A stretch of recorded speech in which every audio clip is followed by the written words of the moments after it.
Эстрада, фольклор жанрында эски ырларды ийне-жибине жеткире аткарган Айбек Касымовду маекке чакырдык. Ал сөз башында жакында концерт берерин кеп кылды. Концерт эми Кудай буйрса 14 майда, 2023-жылы 14 майда берели деп турган чагыбыз, даярданып аткан чагыбыз. Кудай буйрса 14 майда дагы бардык биздин көрөрмандарыбызды, угармандарыбыздын баарын ушу 14 майдагы концертке чакырам. Концерт албетте сөз түрдө жандуу өтөт. Жандуу үн менен ырдайбыз. Башы эл аспаптар оркестри, дирижеру Кыргыз Республикасынын эл артисти Бакыт Тилегенов маэстро баштаган эл аспаптар оркестринин коштоосунда ырдайм. Андан сырткары комуздун коштоосунда жана гитаранын коштоосунда дагы 4-5 чыгарма ырдалат. Талайбек Тургановдун ырларынан. Андан сырткары элдик ырларга айланып калган, классикага айланып калган ырларды дагы ушу гитара менен канун деген түрктөрдүн бир инструменти бар экен, арфага окшогон. Ошону деп атабыз, эми Кудай буйрса. Ал эмне себептен эски ырларга көп басым жасаарын айтып берди. Негизи эски ырлардын бардыгы эле керемет ырларда. Сөзү дагы төп келген, оону дагы төп келген. Кайсыл ырдаба 80-чи могул мурунку чыккан ырларды баары шайма-шай төп келген да.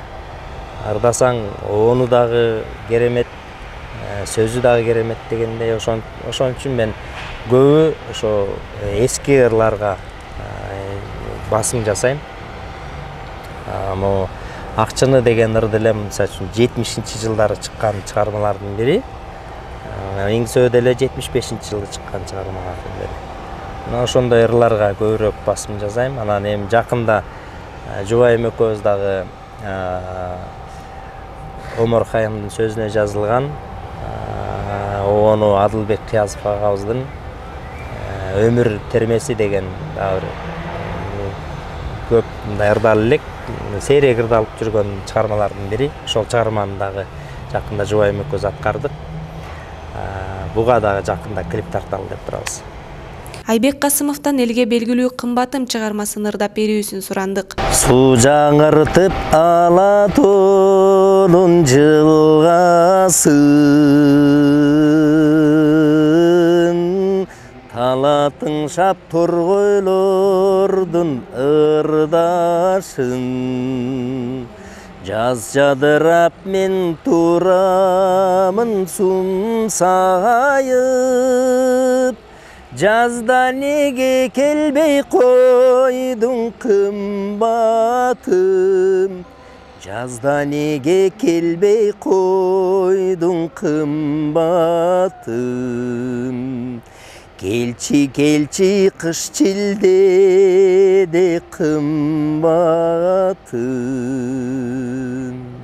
Айбек Касымов жакын арада рок-н-ролл жанрында ырдап чыкмакчы. Şu көб салмактуу ырларды, анан бу эски муундагы ырларды ырдап, анан багы бир аз стилимди өзгөртүп көрөйүн деп жакында эле ошо Бекборбиев агабыздын сөз оонуна жазылган Зымырат менен Гүлмүрат деген дагы ырды, рок стилинде, рок-н-ролл стилиндеги ырды өзүмдү сынап ырдап көрөйүн деп турам.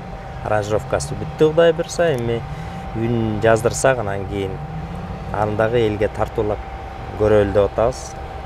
Мага жарашатпы, жарашпайбы билбей атам.